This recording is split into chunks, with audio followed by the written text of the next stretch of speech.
In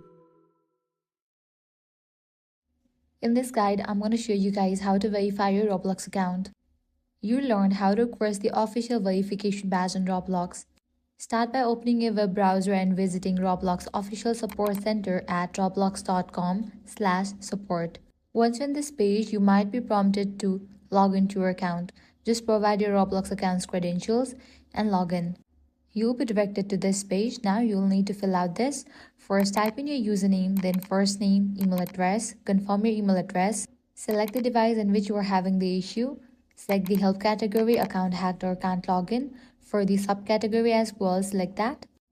And in the description box, type the verification request message exactly as required to ensure Roblox understands your request. After filling out the form, click continue to submit a request. Keep an eye on your email for a response from Roblox. If you don't receive a reply within 2 days, follow up for another request. And that's it.